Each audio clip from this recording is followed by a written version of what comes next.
кончился танец, подошла я к мальчишкам. Вижу, надулись.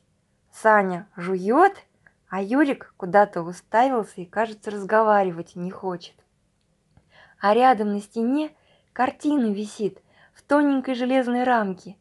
Черно-белый старинный город, крыши, трубы, а над ними звездный дождь. Я представляю себя в этом городе, и волшебники существуют, и говорящие коты существуют, и маленькие человечки существуют.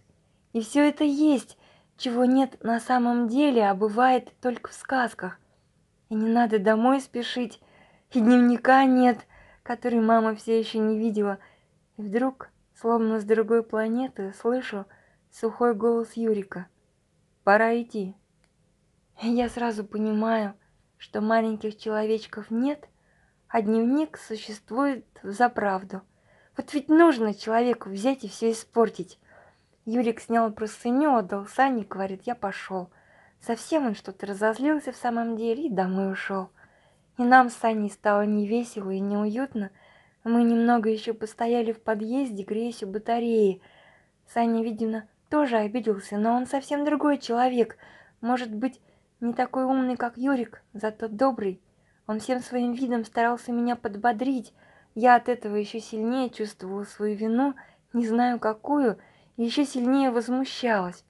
Подумаешь, потанцевала. Я же не могла отказаться, если меня пригласили. Друг с другом мы, правда, не танцуем. С девчонками, да, а с Саней и Юриком никогда. Однажды на школьном вечере танцевала с восьмиклассником, и это не считалось изменой. А тут вдруг здрасте, надулись. И еще. Повторить все сначала, я бы опять ушла танцевать, и пусть бы они оставались со своими детскими обидами. И все же я стояла рядом с Саней виноватая, и мы молчали. «Ну что случилось-то?» – спросила я, будто не понимала, и будто все это можно объяснить. А Саня хорошо так улыбнулся и говорит на прощание: «Никто-никто», — сказал он, тряхнув ногой сердито.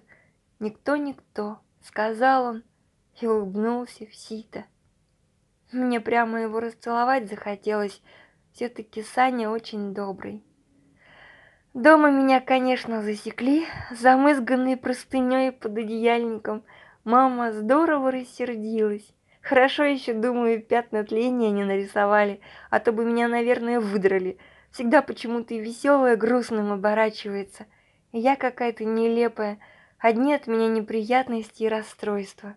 Легла я, подошла бабушка, по голове гладит. Этого я не вынесла. Чувствую, сейчас зареву. А бабушка ушла и свет погасила. Лежу тихонько и думаю, что вот уже и Новый год начался, а сама вижу старинный сказочный город. На крышах снег, тишина стоит, фонари не горят, и должна бы быть кромешная темнота, но все вокруг видно. Это от снега исходит искристое свечение. Снег все закутал, укрыл мягкими линиями, изгибами, наплывами, как в мультфильме. И существуют волшебники, существуют говорящие коты, существуют маленькие человечки. Запись от 5 декабря 2018 года.